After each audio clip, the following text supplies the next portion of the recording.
Hello, and welcome to Sobercast. We provide AA speaker meetings and workshops in a podcast format. We are an ad-free podcast, and if you enjoy listening, please help us be self-supporting by visiting Sobercast.com, look for the donate link, and drop $1 or $2 into the virtual basket. Also, if you're a member of NA or have friends that are, please tell them about our other podcast, NAPOD. NAPOD features NA speakers and workshops in the same format as Sobercast. We upload a new speaker every day and is easy to subscribe by searching for NAPOD, N-A-P-O-D, all one word, on any podcast player app, or go to napod.xyz if you'd like to listen online. Hope you enjoy the podcast and have a great day.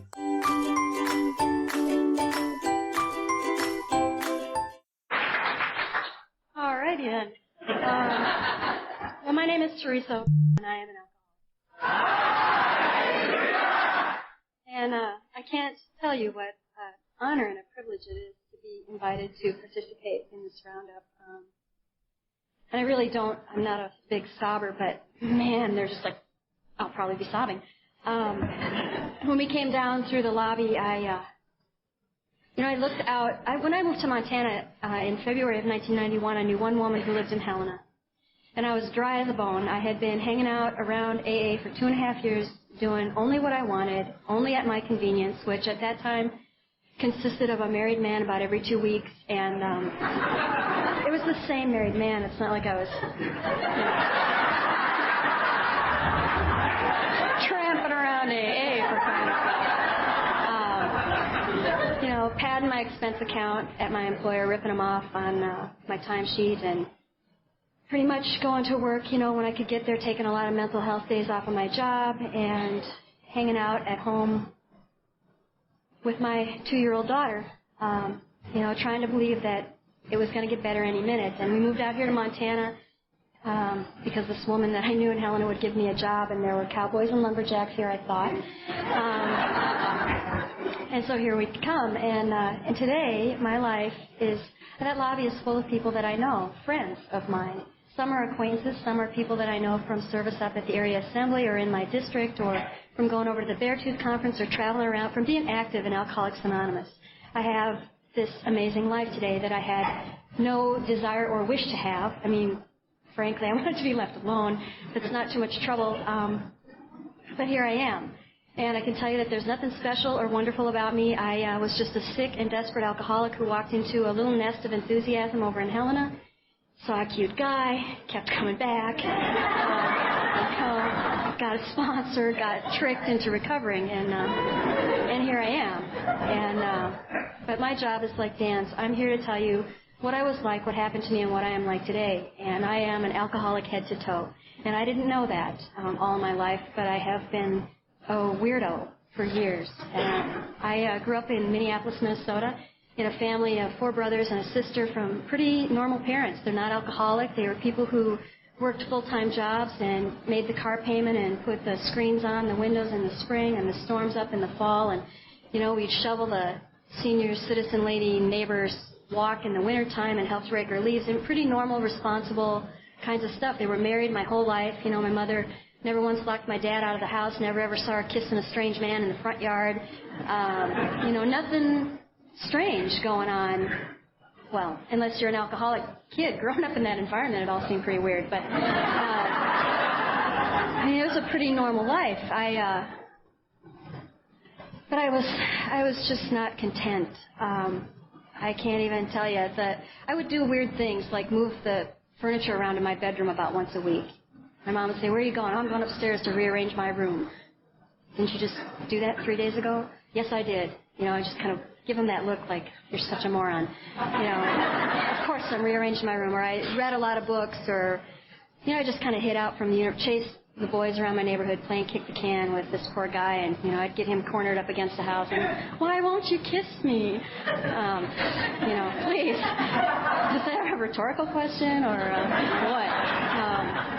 And I, at some point in there, discovered some odd things. I had some friends, and we started huffing aerosol antiperspirant. We would spray it into a plastic bag and till we'd black out on the bed. Woo! That was a fun time. Things like that my parents didn't teach me about. You know, it's things that make you grateful you have friends. And one time, you know, finally, I guess when I was about 12 or 13 years old, I got drunk for the first time in my life. And it was fabulous. I was on a babysitting job. I didn't go to that babysitting job with the intention of getting drunk. It was a really good babysitting job. They were pretty well-to-do people. They had one little kid. They'd allow you to have friends over. I mean, all the big perks of a babysitting job they would go for. And we put their little girl to bed, my friend and I, and came back down, and out of the corner of my eye, coming through their dining room, saw a huge box of leftover liquor. It was right after the holidays. You know, those big, I don't know if they're half gallons or gallons, but to a 12-year-old, they were big fat bottles of booze. And, you know, we went out to the kitchen and got some tumblers, and we went and parked our butts in front of that box, and we commenced drinking. And we got very drunk. And I guess to describe a little bit about how I felt about myself before I got drunk, to give you an idea of where I start out, I'm flat-chested and straight brown hair and kind of, well, completely a geek, dork, dipweed, whatever, however you, I mean, I just can't even describe how much of a loser I was. I was born in 1962, so it was, you know, the early 70s, I guess, and so polyester was very big.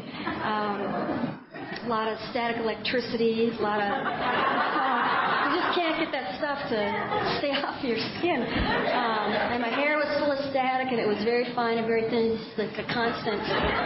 You know, it just looked bad, I can't tell you. And so we start out there, and then we park our butt in front of this box and start drinking, and I have what I know today all alcoholics get, you know, the effect of alcohol. And I sat down there, and I just was transformed. And I don't know how much booze it took, and I really don't care. We weren't measuring. But I just felt, you know, fabulous, wonderful, goddess, you know, nice chest, you know, flowing hair, just wonderful. And my friend also got very drunk, and she didn't seem to have the capacity for alcohol that I had because she started puking. And I think she threw up in just about every room of those people's houses. And I mean, I am not on their bed, in their bathroom, and I was chasing around behind her. No, not their bed, please. And my parents were out that night at a card party. They played a lot of penny ante poker with their friends from the Sons of Norway. And told you, pretty normal Minnesota kind of stuff. Normal if you're from Minnesota. And my mother came and picked up my friend and took her and dropped her off at her house, kind of propped her up on the door. She was so humiliated and embarrassed she couldn't possibly face that girl's mother, and left me there to take care of the kid. And those people came home and they found me passed out over the arm of their sofa. And you know, but he was waiting out in the car, and she came in, and there I was, and sent me out to the car. He gave me a ride home, paid me. I took the money, and got home, and my mother was just appalled. You took the money? Well, I did the job. I mean, house didn't burn down, baby's safe, everything's okay, a little vomit, you know, what do you have? I think you're overreacting. And, you know, and after that, I know the answer to my problem. And every babysitting job I went on, I got ripped. And, it's, you know, needless to say, I never babysat for those people again. But, and it's not the only babysitting job I've lost because of my drinking. There were countless people that I only babysat for once. But, you know, to go from being a complete and total jerk, loser, you know, lower than whale dung to being fabulous, you know, for what am I going to, you know, the book talks about not having a choice. It's like, really, you know, these are my options. I can feel like a complete loser. I can feel wonderful. Better than all of you. Better than I ever knew it was possible to feel. What's it going to be, you know? I'll be heading to the bowling alley parking lot trying to find someone to buy me liquor for like the rest of my life, okay? And that's just how it's going to be. And that is exactly, in fact, how it was. I don't know if it's because I have this opportunity to talk that I've been thinking about this so much lately. It's just how much I really love alcohol. And I love that about Alcoholics Anonymous, is that we don't begrudge anyone their love of booze around here. I was in a meeting in Helena a while back, and somehow before the meeting we got talking about, this is an AA meeting, but smoking hash under glass, and the whole room just went, oh. Yeah. You are my people. If you understand that, I work with people. I am a part of my life today, but I work with people who can't imagine me smoking a cigarette, who wouldn't consider getting behind the wheel of their car drunk. And when I tell them that I was a chronic drunk driver, they just kind of like, Linda Blair, they freak out. They just can't even, you did? Well, I had places to go and things to do, so what, I was going to stay home or call a cab? No, I have, I'm self-reliant and independent and responsible. And they just kind of, okay, well, we're really glad that you go to AA. I am all over the place. So here I am, a teenager, hanging out in bowling alley parking lots in South Minneapolis, trying to get people to buy me alcohol and other drugs every night of the week. Every night of the week, I spend up in my bedroom trying on just the right pair of pants, making sure there's not one single panty line, because you got to look really good in the bowling alley parking lot. Nothing ever happened, to say nothing ever happened in the parking lot would be a lie, because there were nights that I was able to get liquor and drugs and get whatever I could get my hands on, and that's just kind of how it was, and it all seemed so very normal. I didn't drop out of school. I didn't, what are a few babysitting jobs? They're not real jobs, really. I didn't drop out of school, but I did get involved in remedial classes. I would do things. I would meet my brother in the basement. I have a brother who's a year younger than me, and we'd hook up in the basement before we'd head a block up the street to the school bus, and we'd, smoke a little weed, because I'm a falling down, puking kind of a drunk, and you can't go to school in that condition.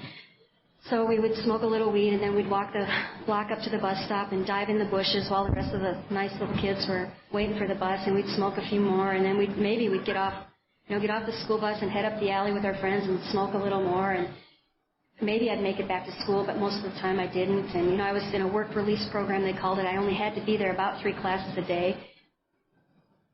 That was a little excessive, so at 11:30 in the morning, I'd go to my job as a waitress in a Chinese restaurant, and I don't know what you look like when you smoke marijuana, but my eyes kind of go like that. And so I had a nickname, Tokyo Test. That was pretty cute. Working in the Chinese restaurant.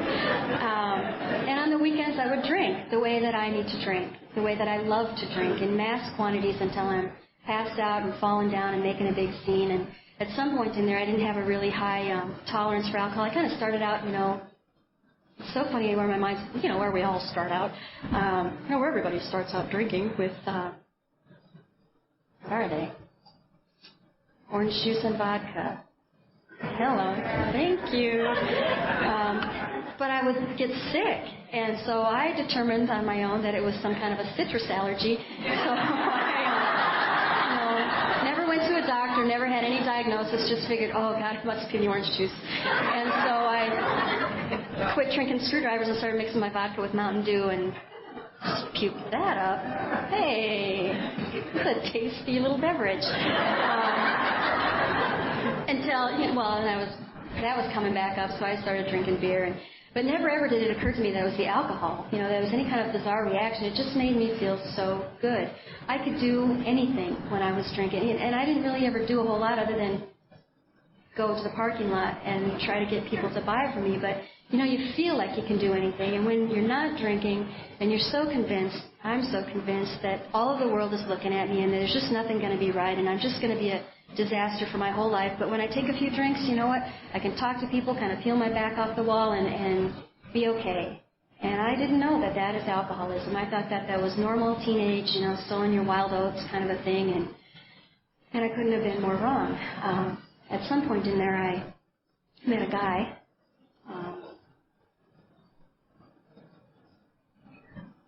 I wish the story was just more colorful, but everything seemed to happen in that parking lot. So I met this guy, and I fell in love, and we kind of did this little dance of death for about 9 years, I guess. Just a brief little interlude. Breaking up and getting back together and breaking up and getting back together, and I would beg him to marry me, and he would never propose, so I would get angry and break up, and then I would find out, probably from my brother, the drug dealer, that this guy had won a bunch of money at the track and was buying cocaine all around the neighborhood, and I would call him up in the middle of the night and say, oh, I miss you so much. Can I come over? And go over and dive in, and we'd be at it again for about 3 months. And that just went on and on and on and on and on and on. And until I was about 24 years old, I guess, I turned up pregnant, maybe 23. And things changed. You're pregnant now, and you need to be a responsible person and not drink. And I think I found out I was pregnant when I was about a month into the deal, and stopped drinking and stopped smoking and stopped snorting and stopped everything because I was going to be a good and responsible mother. And what happened to me is that was the first time in my life since I'd started drinking that I went without alcohol or anything for any length of time. And what happened to me is the experience that's described in our book. I got weirder and weirder. I mean, I'm weird when I'm drinking, but when I'm not drinking, I just tip right over the edge and I become impossible to live with. I was absolutely miserable. I tried, just smoking a few cigarettes just to get me by, and the doctor ragged me out about that, so I couldn't even smoke. I mean, I just sat there feeling like I couldn't do anything. I was not a glowing mother-to-be. I was a big, fat, toxic waste dump. And I was getting bigger by the day. Living with 2 active, practicing people. And I felt like I just sat there on the couch living with these 2 characters, and they would drink and do their thing. And I just kind of sat on the couch, double fisting peanut M&Ms and getting bigger by the day. And finally, that baby was born, thank God. And she was healthy and she was fabulous. But the day that girl was born, her father brought a bottle and a pack of Marlboros up to the hospital for me. And I can tell you that I just really needed a drink really bad. And while the rest of my family was down at the nursery checking out the beautiful baby, I was in the smoking lounge alone, pounding a bottle of wine and puffing away, and it was great. They brought her into the hospital room that night. I guess I was supposed to feed her. I don't know. They just they wheel in that little cart with the little baby. I have no remote clue. What do you do with a baby? I just had the baby because I didn't want to have an abortion on my conscience. That's kind of like how the baby got there. And I peeled her, looking at her, and then the nurse came in to take her back to the nursery, and they said, you didn't feed her? What feed her? 2 days later when they sent us home from the hospital, I remember loading her into my little pickup truck and thinking, these people are making a grievous mistake because, they have no idea what they're doing. They can't possibly, because if they knew what was going on at our house, which was drug deals and parties and all this kind of stuff. I mean, the apartment that we lived in, one whole wall of it was cork board, and we had this really scary carpet with a duct tape line. That was the dart line. And we would get loaded and throw darts at the dartboard, and if they missed the board, they hit the cork wall, and it was all very efficient and wonderful and efficient. Well, for an anal retentive alcoholic, that's an important thing. And I just think about my life, and I mean, it just was so normal. It was one day at a time. It just went on and on and on like that, and now I have a little baby. And, I didn't drink again immediately after, the day that she was born, but I think it was about 6 weeks later, and we were at a barbecue, and everybody around me was drinking, and I was nursing at that time, and I just couldn't stand it not one more second. I was just watching those people tipping back on a hot, sunny day, and I thought, forget it, and she was weaned right there on the spot. Party's over. You'll be having a bottle from now on, and so will I, and it'll be great. Because Mommy needs a drink, okay? And within about 3 months after that, I had left her father. What had happened is, when do I stop? That would be a good thing to know. Thank you. He also drank, and we would make these deals. And I believe that I was the responsible parent of the 2. But we would make these deals, okay, I'd say, we're going to a party, okay, everybody knows, okay, we're going to the party. And we all know that you got drunk last time and that I won't ever let you forget it. But now it's my turn, okay? Everybody's clear. My turn. I mean, you're going to be doing whatever you do, but I'll be drinking. And we would get to the party, and he would beat me to the punch. I would look over, I'd be tipping a few back, and he would be hammered in the corner. He must have been very attractive to have stuck it out with me for 9 years. And I would just get livid, and there was something in me, I guess I had enough control at that time to cut it off for the night. But it didn't last very long. Within 3 months after she was born, I was moving home to my folks so that they could help take care of me and take care of her. And what they would do is they would watch her while I would go out on the weekends and drink. And they would watch her the next day when I would be hungover. And that went on for several months. And, you know, just what kills me today is that it all seems so normal. And how anyone ever got through to me, you know, and that I'm standing here sober and in the condition that I'm in is amazing to me. Because that was just like my life. You know, so there I live with my folks, you know, for several months. And one night I'm sitting in the kitchen feeding Shannon, and you know, she's in a high chair, and I'm spooning the oatmeal into her mouth, and my head said, you know, God, wouldn't it be nice to have a drink? And it was like a Tuesday night. And right behind that it said, you know what? But you can't possibly start drinking on a Tuesday night while you're living with your folks. Because when I start to drink, I wind up passed out on the couch. And if they see me in that condition on a Tuesday night, it's going to be a problem. So within a couple of months, I was getting my own apartment and moved my daughter and myself into this apartment and just went out on the weekends and drank from time to time. So what was I like in the bars? Well, I was a treat. I did a lot of, well, where do you even start? You know, it's like my biggest fear whenever I talk is that you're either going to find out how sick I really am, or you're not going to be convinced I'm an alcoholic and I'm going to have to leave. And I can tell you that the latter has never, ever, not once happened. Not once. People walk by and go, oh, yeah, glad you're off the streets.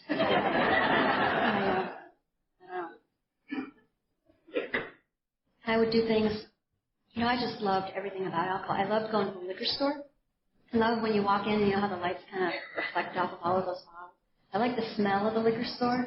I like sitting at my desk at work when I'm supposed to be working and we're having a party this weekend and I'm trying to calculate how many kegs I'm going to need. I know, definitely more than 2 16s and an 8. Okay, but then you're going to also need cases of beer for after the kegs run out and the party's winding down and you're still going to be up and hooting and hollering. And okay, so 2 16s and 8, 2 cases.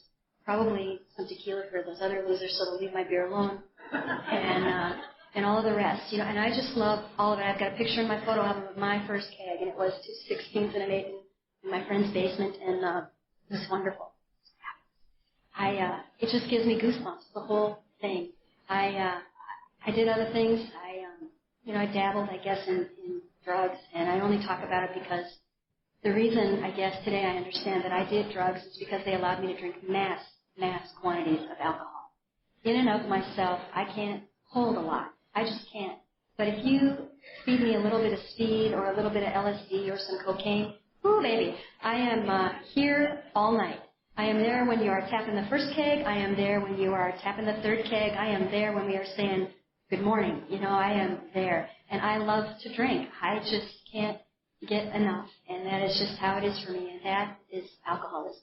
You know, when I take a drink, I just want more. And I will do whatever it is that I need to do to make that happen. I thought it was careful planning. I didn't know that it was a disease. I didn't know that I was screwed forever, that I was just going to walk around packing this little thing in me. And I have it today. I have a mind that will get me back to a drink unless I am right in the middle of Alcoholics Anonymous, hanging out with the happy and joyous and active, enthusiastic, crapheads. That, I sit here and I listen to all the laughter and the stuff, and I think, what's not to like? But I remember what it was like being early sober and not really wanting to have to participate, watching you people, you make my skin crawl, planned pregnancies and all kinds of weird stuff. But, I get ahead of myself. So me and my daughter are living alone in this little apartment. And I'm doing weird things, going into the bar, and I seem to have also this self-diagnosed hormonal imbalance that when I go into the bar and take a couple of drinks, I leave with a strange man. And, I'm not exactly discriminating. I'm not remotely discriminating. It's just kind of like, it's 2 o'clock. This is what I do. I go to the bar. It's a Thursday night because I want to beat the weekend rush. I don't like crowds. I really like to dance. So I go a little bit early to beat the cover charge that they start charging me, the $3 cover charge that they start in at 9 o'clock. So I get there a little bit before 9, drink 16-ounce beers for $1. Pretty economical. Single mother on a budget. And you've got to be thrifty. You start thinking about the logic that you apply to one's life, and it gets a little unnerving. And then the music starts, because you had a few beers, so your knees are a little bit loose, so you can get right out there at the beginning. You know how dances always start out slow. There's nobody out there. Well, man, I was out there with my beer and my cigarette and twirling around alone because I wasn't there, looking for anybody. I wasn't one of those kind of women. And I would just dance all night, and I'd be a sweaty, ratted-out mess when the bar closed. But, you feel so good. It's just like wonderful. And then the bar's shutting down, and all of a sudden there's some guy over here. Hey, who are you? Or, what are you doing right now? Nothing. Hey. Not that I was attracted. It's just like, and it's not like this happened once or twice or it was an accident. It never seemed really premeditated, but it always seemed to happen, which led me to the theory of the hormonal imbalance, that I just had no control. It's insane. And at some point, it starts to dawn on you that you are a single mother, Teresa, and this probably isn't too cool, and you don't seem to be able to leave a bar alone. And the last time that I tried to do that, I took some precautionary measures. You think about these things because it becomes troublesome. And I didn't shave my legs and I didn't shave under my arms. Because you can't pick up a stranger when you're not clean shaven. It just would be sleazy. And I suppose all those other times. So, here we are, out with a couple of women who are not like me. They have a couple, they're just out here to have a good time, celebrate our friend's marriage, but I am a complete alcoholic. And I'm out there dancing on the dance floor with this guy, and the next thing I know, I'm flat on my butt on the dance floor, looking up at him. He was like a vapor. He was gone. I wasn't dancing alone this time. And so I thought, well, okay, I'll just go down to the pool room and mellow out for a little while, and went down there and started harassing some of the guys that were playing pool, and then the bar closed. And I hadn't paired off with anybody, and I made it outside the door of the bar, and I am not kidding you, I was patting myself on the back going, all right, plan A worked. And I must have gone into a blackout, because the next thing you know, I'm standing next to this yahoo at his truck, and we're going over to his house to finish the party.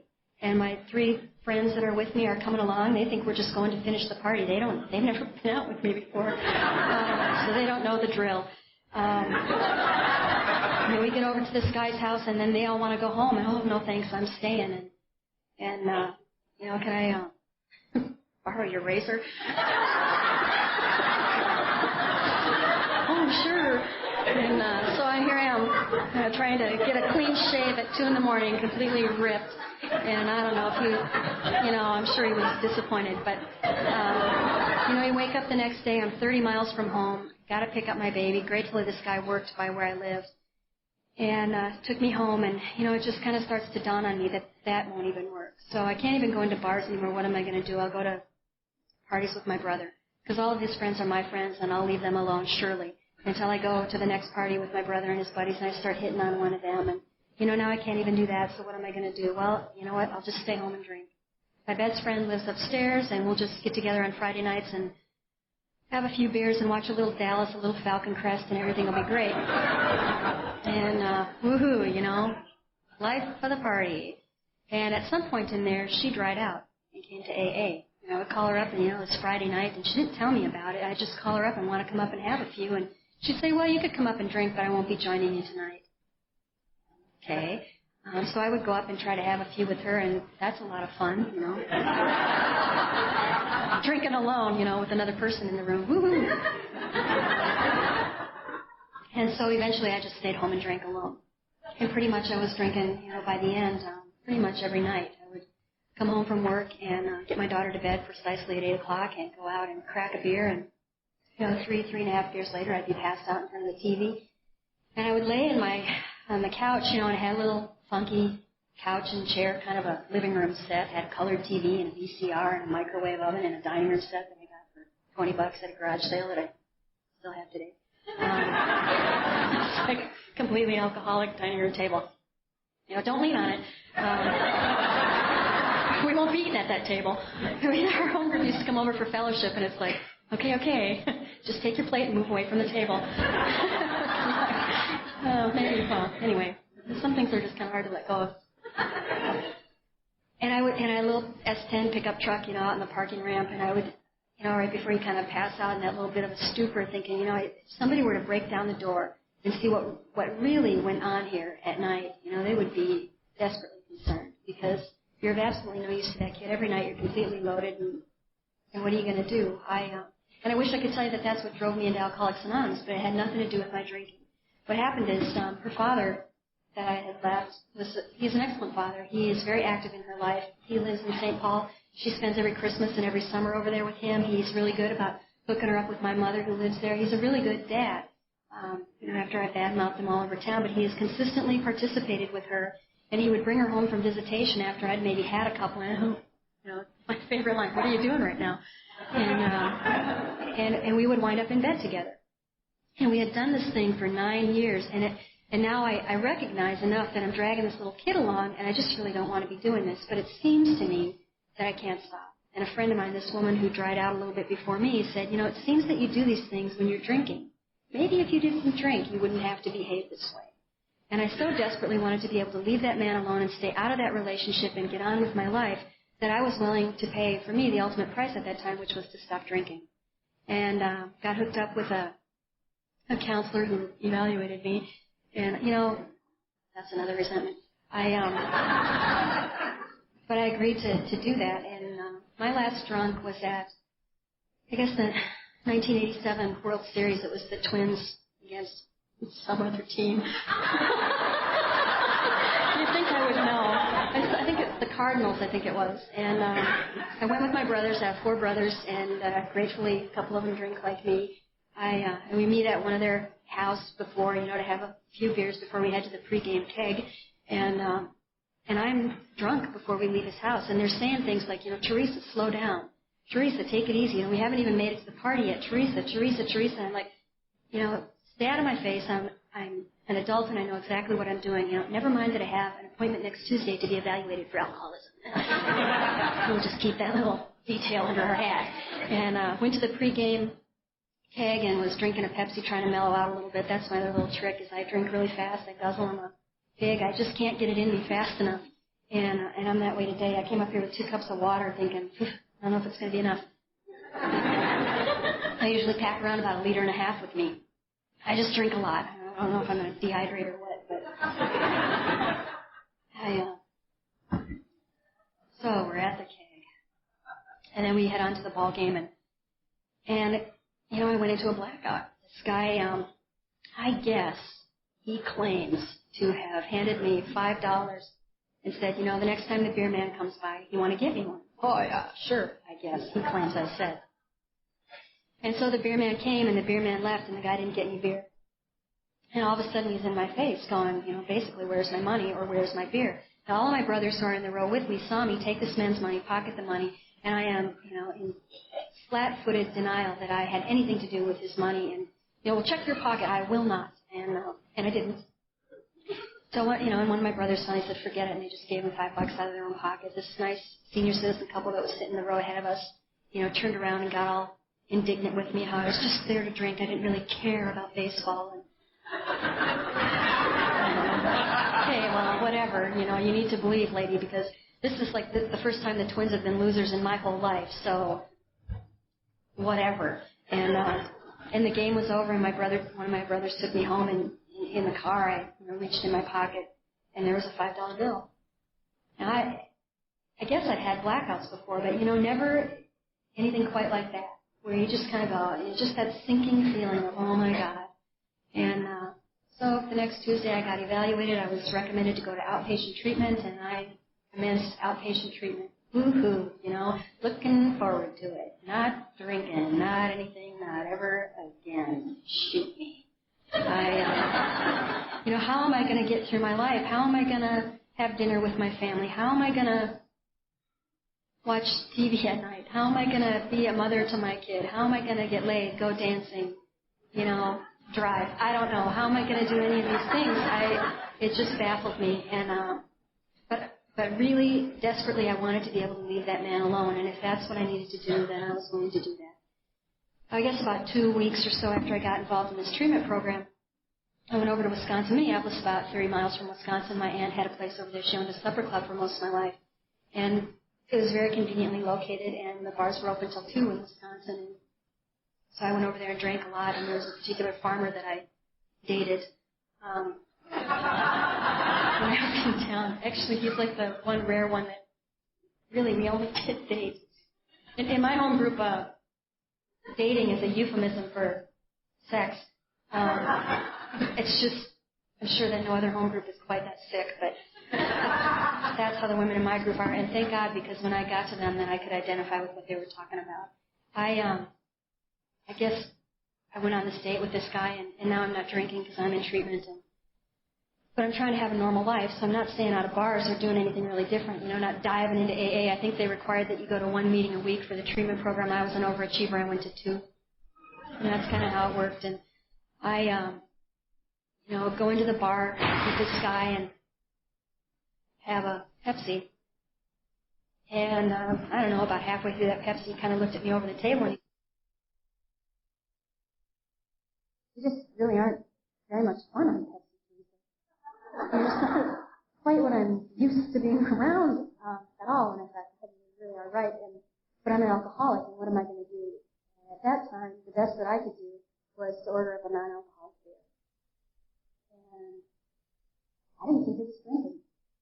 It seemed perfectly normal. And my head didn't fly off, and I didn't climb over the counter to get some more booze or pound down a 6-pack of that stuff that night. But for the next 8 months, I can tell you that I hung out in bars and keeping it in my house, drinking non-alcoholic beer. And maybe I started out with one that night, but by the end of that 8 months, I'm drinking 6-packs and 12-packs. And I mean, it's ridiculous, but if you've ever had it, it's absolute swill. I mean, absolute. It's like, why would you even torture yourself? And I don't know why I never, I want to tell you that I never got drunk off of that stuff, but I'm drinking 6-packs for crying out loud. We kind of get into this little debate at my house every now and then about how much alcohol really is there in near beer compared to, for instance, say, apple juice. I can tell you that I have had apple juice in my life, and I have never ever once had an uncontrollable urge to have more. It's like, I have apple juice and I water it down because it's like, but throw me a near beer, baby, and I'll be taking a 12-pack. And I just got weirder and weirder, hanging out around AA meetings, kind of doing my own thing, which really, like I told you, was 2 meetings a week, no home group, no sponsor, no bucket, doing bars, doing near beer and this whole thing, and looking around my family and blaming everybody around me for the condition of my life. And I was miserable. I was absolutely crazy, and I had no idea that I was suffering from untreated alcoholism. And what I did is I packed up my daughter and myself, and I had a job opportunity over in New York City, and away we go. And we moved to New York when she was about 2 years old. And I know that after that time, I didn't drink any more non-alcoholic beer. Something in me said, you know what? You're a long way from home. And if you continue to drink this stuff, something's going to happen. And you are going to find yourself later. And you just really don't even want to go there. So what I did is I just stopped drinking my non-alcoholic beer. Did I go dive headfirst into Alcoholics Anonymous? I had a life to handle. I had a job that I was starting and an apartment to settle down. A whole lot of other things going on. AA is just not a priority because, I'm just not that bad. I'm not a bad alcoholic. No DUIs, no liver problems, no DVs, no wrecks, all the things that happen to real alcoholics. We all have our measuring sticks, right? You have yours, and I'm sure I would laugh at yours equally as much as you would laugh at mine. But we are all entitled to our very own measuring stick. Thank you. That happened to be mine. No DUIs, no VD. Okay. Free and clear. Not a problem. Always had a job, always paid my bills, except for the couple of times my brother had the family had a credit card debt, and that didn't really count because it was drug money that paid that off. So what am I going to do? Here I am in New York, and it took me probably about a month to get to an AA meeting while I was there. After I first got there, and I walked in very desperate, very melodramatic, and I wanted to drink, and raised my hands in the back, and I got there late, of course, so there was no chairs left. And the guy who was trying to meet called me, and my name is Teresa, and I'm an alcoholic, and I just really want to drink. And he said, such a crap, and he said, do you have a sponsor? Get a sponsor. Boom, moved on to the next person. I thought, no way to treat a new person. that I got a sponsor. And I can tell you that I didn't get real active in Alcoholics Anonymous. I don't know where I got the idea. Probably, sitting at home alone on the couch in front of the TV, that AA was some kind of free-for-all, some kind of dynamic, own your own program for recovery. Sit in a room with, 50, 60 people, and kind of pick out the things that sound interesting to me, and piece it all together to figure out what am I going to do next. And that's how it went, for about 2.5 years. And I can tell you that I got weirder and weirder and weirder as the days went by.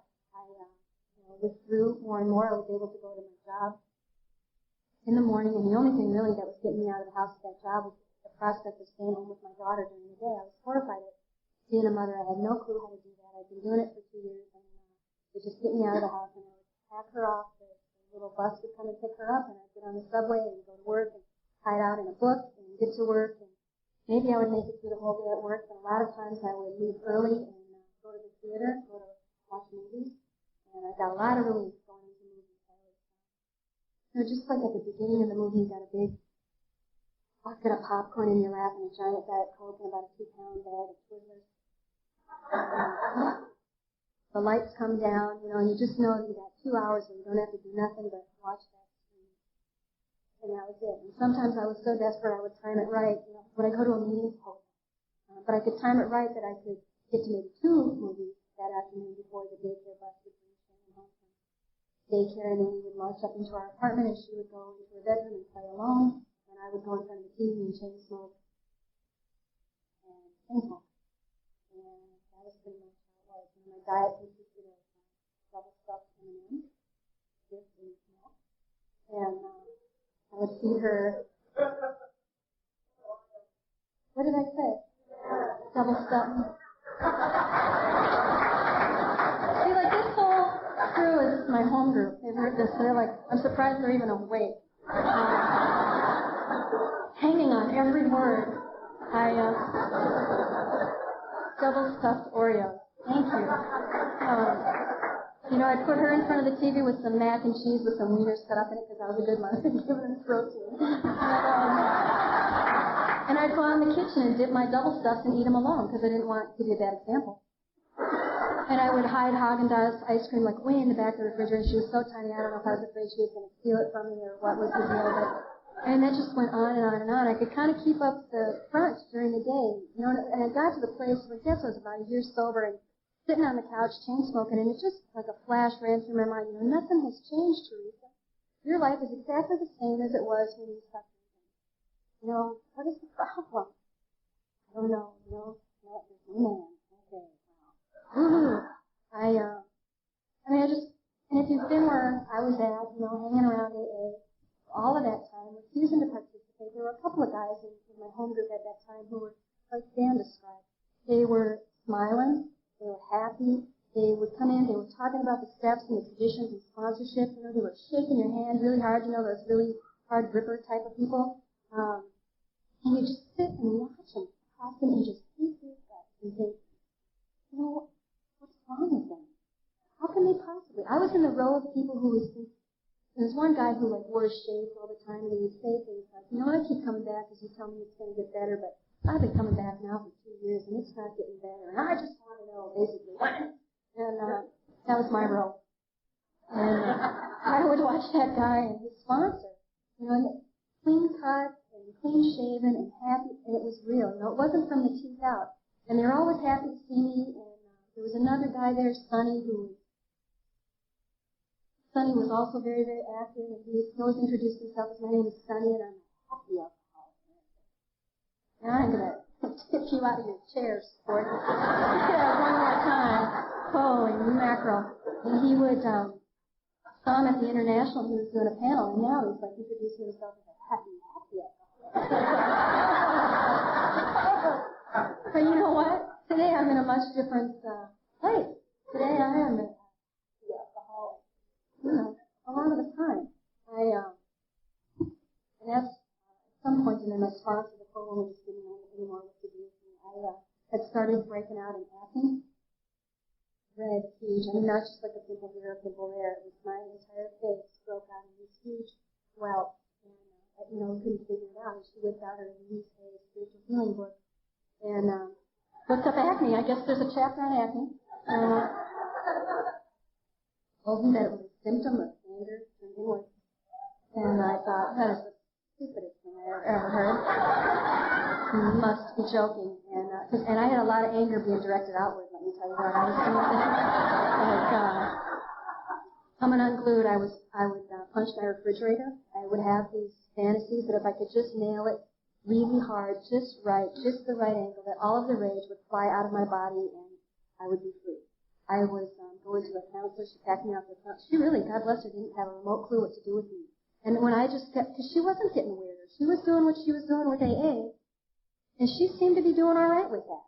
But I tried to follow that example, and I was whacked out. I was nuts. And she was like, you are beyond me. I don't know what to do with you. And packed me off to a counselor who had me stacking up all the sofa cushions in her little apartment and whacking on them with a tennis racket until that room was filled with dust. And I would just be a sweaty, unbelievable mess one more time. And, I felt exhausted, feeling pretty good. And then go back out. The hour would be up, and my feet would hit the street. I'd be 2 blocks on my way back to work, and it would all just come crashing back down on me, and I would relive it all over again. And the counselor finally didn't know what to do with me, packed me off to an herbal doctor in Chinatown, who had me drinking this bizarre tea concoction of beetle hulls and licorice twigs and God knows what. Tasted like absolute crap. Had to be like room temperature and plug my nose and pound it down really fast to get it down. I drank that stuff twice a day for about 8 months. The herbal doctor thought my problem was I was constipated. I mean, people just didn't know what to do with me. They tried, everyone gave it their best effort. My dad always told me I was full of it, but, it would go to that level.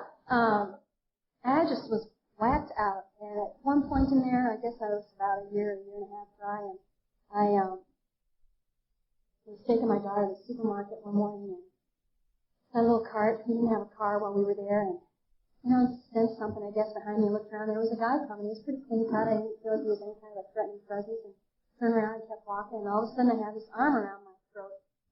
And it was about half a block away from my apartment. Lived in a pretty, nice little neighborhood in New York. And you might even this is like a bad episode. You know how your mind works, and it's like Danger Will Robinson, and I'm going through the litany of bad cop shows I had ever seen in my life. And the next thing I know, I'm down on the ground and said, I don't have any money. He's not a stupid mother. He said, basically it's New York. They don't take checks. You're going to the grocery store, give me your money. And I said, well, you know what? It's inside my jacket. I had a leather coat on with an inside pocket. I said, and if, moron, you don't let me up, then I'm not going to have very much life getting through. So he let me up. Really cool he was. And the minute that my feet hit the concrete, I came unglued all over that man. You monster! I mean, just like absolutely ballistic all over him. And every time I opened my mouth, he took one step back. And I wish I could tell you I was exaggerating. His eyebrows would shoot up a little bit, and a car kind of pulled up and saw us there, and going nuts, and hey, leave her alone. And the cops came. They thought it was a domestic dispute. They thought we knew each other intimately. Because I was just, this is what I'm like without alcohol, or Alcoholics Anonymous for a year and a half, just out there scrounging around doing my very best. And it's not like I wasn't busy. I was doing things, the things that I described, but they were not the solution for me. I wonder if that guy ever mugged anyone ever again. It's fun to catch up with him and give him a little quiz. I guess about a year or so after that, I moved out to Montana. I had to get out of the city. I was not having very much success in relationships or really anything. I had a very good job with people who really liked the work that I did, when I was working. But I just had to get out of the city, and I had a little girl who was getting ready to start school, and I really didn't want to, raise her in a big city, and they paid me a lot of money to move out there to Minneapolis, which I bankrolled some of it. So we found our way to Helena. A woman gave me a job, and got to Helena about 2 weeks after I got there. I walked into, it's in the book, which is my home today. And, right on. I just can't tell you how my life has changed as a result of my participation with these people. And it didn't start out, on a virtuous note. I got there, I was in such bad shape, and I didn't even know it. I needed a drink, is what I needed really bad, or I needed to get my butt busy. And I wasn't looking to be a joiner, I wasn't looking to be active, I wasn't looking to be happy and joyous and enthusiastic about AA. Okay? Because I have a life. At home alone in front of cable TV with an extensive video collection and, a little 2-year-old girl. But the meeting happened to be close to where I worked, and it was a new meeting, and I'm a single mother, so I was responsible, I thought. And here I walk into this little nest of people who are very, very serious about alcoholism and Alcoholics Anonymous. And there was a man in that meeting that I happened to find extremely attractive, attractive enough to keep me coming back. And the women passed around a meeting card like we do and gave me a bunch of phone numbers. And what I started to do with that list is call all those women and say, I have a crush on Alex. But I don't know anything about having a healthy relationship. And they would all, I'm not kidding you, every single one of them would burst into laughter and say, well, we don't know anything about having a healthy relationship either. But we know Alex, and he's a really nice guy. And then I got to the woman who was my sponsor today, and I said, I have a crush on Alex. I didn't stop at one person. I kept going, because I'm a big fat opinion puller is what I am when I found my way to that group, and I'm going to find someone. When I was doing the married guy thing in New York, I went around to a host of women and said, I met this guy.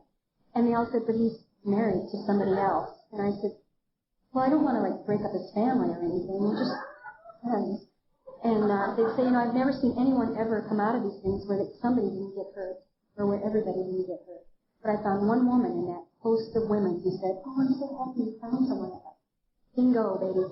And I was, like snot on a sleeve for about the next year and a half. But here I am in Helena with women who honestly don't know how to have a healthy relationship. And I got to this woman, and I said, I have a crush on Alex. And she said, well, very droll, get in line.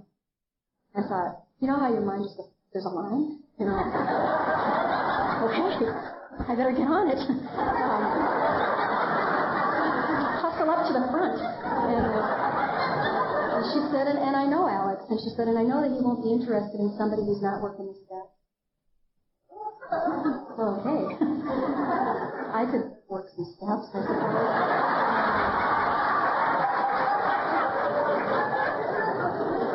So I got myself a sponsor who happened to be Sharon S., who was here in Billings today. And when I asked her to be my sponsor, she said, what, I'm moving to Billings in about 3 months for my job, and are you sure this is something that you want to do? And I, at that point in my life, had about 4 different sponsors. The sponsors were a dime a dozen. Not a problem. And we started meeting, and she started taking me through our book, page by page, word by word, in her kitchen once a week. And at some point, I think the chapter to the agnostic, we escalated to twice a week. And so it's just rocked the foundation of my life, the chapter to the agnostic. So she started taking me through the book and teaching me, what is alcoholism? Why is it that when you drink, Teresa, all you want to do is drink more? Why is it that you will do anything to get your hands on alcohol? And why is it that when you stop drinking, you're weirder than you are when you're drinking? What? And it just explained an awful lot about what had been going on in my life, up until I took a drink, up until I stopped drinking, and all the time that I've been dabbling around in AA until I found my way to these people. And I started to recover. That is what happened to me. And about 3 months into that thing, Sharon was moving to Billings, and what had happened to me was my life changed so dramatically from just that short period of time. And it's not like I, woke up and got over it and got better overnight. I was a basket case. We would do things. We would, and they just, he was very active. As a result, I was very active. I followed him to every ungodly service commitment he had. I was going over to the women's prison with these women. We were going to Warm Springs. We were corrections committee, PICPC committee, and I was just going and getting out of myself and stamping our hotline number on literature and counting literature and taking pamphlets and meeting cards around to the racks in the doctor's offices and just, getting out of myself for the first time ever. And it was, I just can't even tell you. But I was weird, and I was so afraid. My life had changed so much, and I had some hope and direction here finally. For the first time. And the prospect of not having a sponsor that lived in the town where I lived, who would see me, who I was accountable to, horrified me, just because of how much my life had changed in that brief order. And I knew how much of a recluse I was, that if I wasn't accountable to somebody, it was going to be a bad deal. And at that point, I switched sponsors, and I have a sponsor that I have today. And we continue to work through the book and making amends and doing things. And Alex and I eventually got together. And today we are married. We've been together for 8.5 years. We've been married for a little bit over 5 years. I just can't tell you about my life. I sleep in a bed most nights, not in front of the TV. I am comfortable on this planet without alcohol and without drugs. I am faithful and monogamous with this man. I've lived in Helena now since February of 1991. He's the only one I've taken to bed. I mean, it's like, the whole town should just be so thankful. I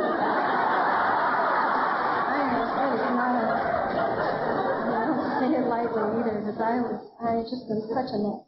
And you start to think about all the weird things that are just so simple. The bills are paid, the rug is vacuumed, the dishes are washed, my daughter is fed, people are taken care of. I have a beautiful daughter. She's 13 years old today. They have a very fine relationship. A lot of times I think they get along better than I get along with either one of them.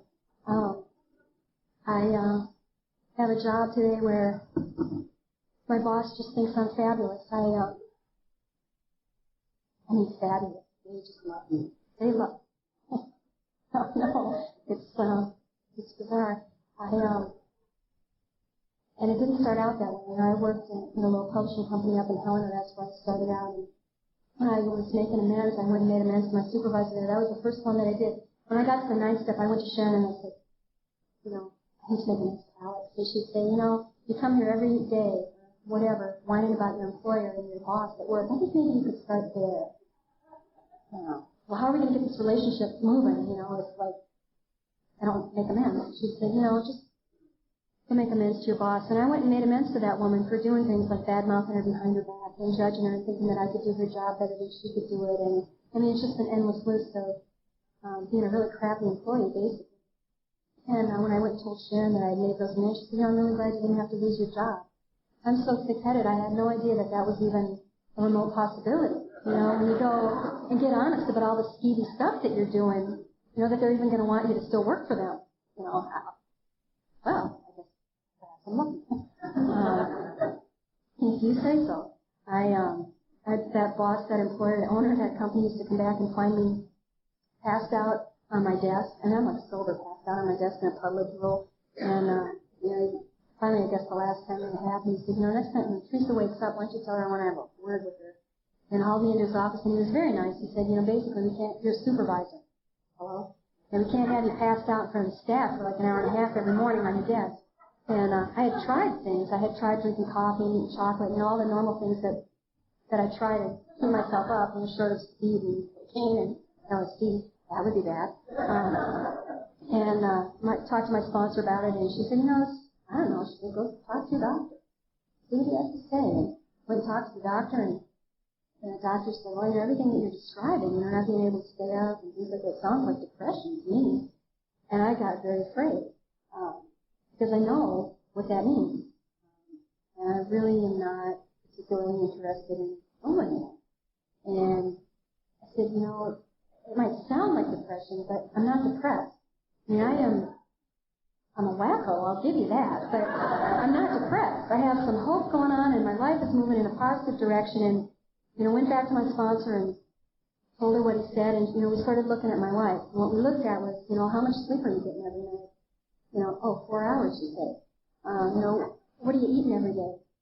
Only cookies and Diet Coke, you say. Well, you might benefit from a little rest and nutrition. I don't know, but you might want to try that. And so I would try. I didn't burst right into 3 square meals a day and 8 hours of sleep. I still have a hard time going to bed. I'm afraid to go to bed early. I'm going to miss out on something because nothing really happens after 10. Okay? Nothing. They all know that. Okay. And I'm going to miss out if I'm not there for it. Kind of like the bowling alley parking lot trip. And you know what? I'm not depressed. I recovered from a seemingly hopeless state of mind and body. I am a functioning member of the human race. I am someone who needs desperately alcohol and other drugs, but he seems to be doing okay long as I'm busy doing the 12 steps of Alcoholics Anonymous and participating in my home group and reaching out to newcomers and, showing up with my sponsor and doing a lot of the other actions that I've been taught to take by these people. And my life is pretty unbelievable today. I still have an alcoholic mind, and I'm convinced today that I'm always going to have it. I went to the doctor a few years ago, I guess, and had an ingrown toenail. Weird things happen to me. Not that an ingrown toenail is a weird thing, but the guy numbed up my toe. I didn't feel my toe for like 3 days after. And it wasn't a particularly pleasant experience, wouldn't recommend it to anybody as, things to do, on Thursday in Helena. But I walked out of that guy's office, and the first thing that my mind said to me was, you know what, Teresa, you have 9 more toes. I thought, when you say things like that, you get a little embarrassed for yourself. God, that's so desperate, I went home and called my sponsor and told her what was going on, and she said, you probably got an effect off the local anesthetic. Just, get on your knees and pray and ask for God's help to do what you need to do to stay sober, and you'll get through it. And I have not had to, go back for more toe surgery since. Quite a deal. But things like that happen to me, where I'm in the thick of AA, and my head crops up with something weird like that. It was before we got married. I went to try on my wedding dress and went into the supermarket next door to the bridal joint and get a gallon of milk to take home, and turned around and with a gallon of milk in my hand, and there's a wall full of wine bottles. You guys, we don't sell liquor in Minnesota in the grocery store. But there's a special store for alcohol. Special. But you turn around here, and it's like right in the dairy aisle, for crying out loud. And my head says, screw the milk. I'm like terrified. I don't know how to be monogamous. I don't know how to be married. There's one surefire way that I know out of this deal. Screw the milk. Get a big fat bottle of that stuff and head out to the parking lot. Seems to be a theme. And just drink it. Don't go home. You'll have to share with him. It'll be a problem. It just won't be enough to go around. And, I'd been in an AA meeting that morning. I'd been doing what I needed to be doing. I just clutched the milk and got out of the store and went home to my family and got through it. Didn't have to drink. But more and more, I'm just convinced that I'm going to have this kind of thinking. And that's why I need to be as active as I need to be. And if you're new, okay, and you're suffering from the disease that I suffer, it is a bad deal. It is not fun. The prospect of life without anything is horrifying. It is to me today. How can I possibly? It's just 11 and a half years is too long for anyone to have to go without a drink. And I haven't had anything since May 24th, 1988. And it's not because I'm special or wonderful or a life case, as you probably all understand now. I am a basket case, in and of myself without you and without this program. But if I'm here with you, I have a prayer, and I have a huge chance, and I don't ever have to drink it. It is possible to be comfortable without alcohol and without drugs, but I'm going to have to do something. And it's more than just sitting in a chair. It's more than just hanging out in some meetings and just not drinking, But if I will truly just dive into the middle and latch onto the people that are laughing and joking and having a good time, then I'll find what it's just, I can't tell you. This room is full of people that I know. I am a loner. It's bizarre. I can't tell you. And what a huge gift. I don't know. I just want to gush about AA. These fabulous and wonderful things. And if you stick around this weekend, that will be demonstrated to you over and over and over again. By the people here in the meetings and the workshops and the greeters and the people at the registration and the people, stocking up cookies and making coffee and all that kind of stuff. So I just want to thank you. I really am so privileged and so grateful to be invited to participate. And, thank you.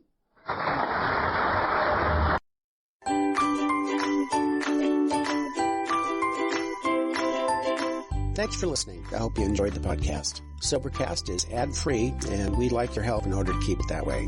So if you'd like to help us be self-supporting by pledging $1 or $2 a month, visit Sobercast.com and look for the donate links. Thank you very much.